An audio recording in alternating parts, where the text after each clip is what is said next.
Hello, I'm Pastor Matthew Verhoeg from the Valley Alliance Church, and this is 5 things you probably didn't know about the Mount of Transfiguration.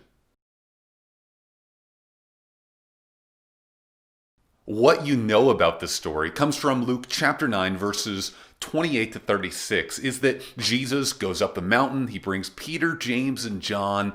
They fall asleep while Jesus' face is changed, and a cloud comes and says, "This is my son, the chosen one, listen to him."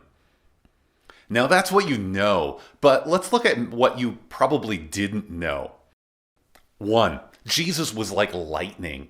So the text reads, "The appearance of his face was altered, and his clothes became dazzling white." Now, the literal word here for dazzling white is lightning. And the picture here is sort of beyond what the author can describe, that Jesus' clothing was actually like a lightning bolt standing next to Moses and Elijah.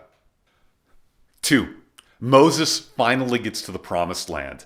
If you know your Old Testament really well, you know that Moses, because of his disobedience in striking the rock instead of speaking to it, was banned from entering the promised land.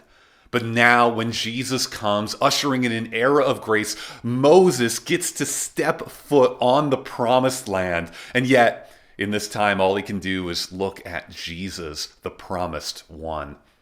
3. They spoke of Jesus' exodus. Now, it reads that they spoke of Jesus' departure. Now, I'll teach you a Greek word. The word for departure here is exodos, which is where we get Exodus in the second book of the Old Testament.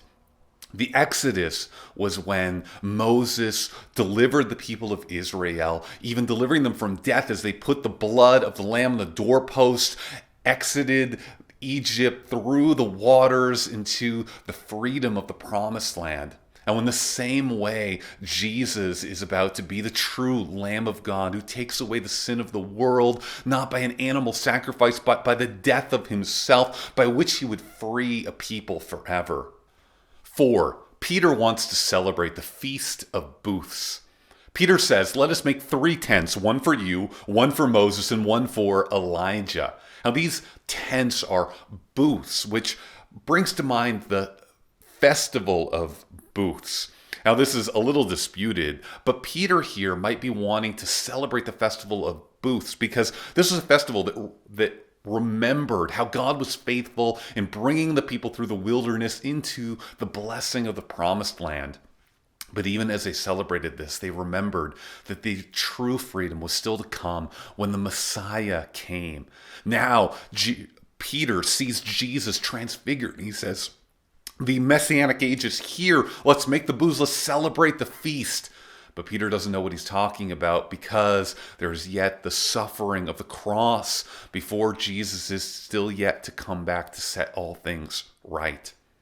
5. The cloud represents God's special presence. So this calls to mind Mount Sinai. When Moses received the law, the cloud came, and that's when he got the 10 Commandments. Now the cloud comes again, but instead of getting a list of 10 things on stone, this time we just get the words, "This is my son, the chosen one, listen to him," which shows that the Old Testament brought us commands, but now in the new covenant we have Jesus Christ, who is our fulfillment, our promise, our everything.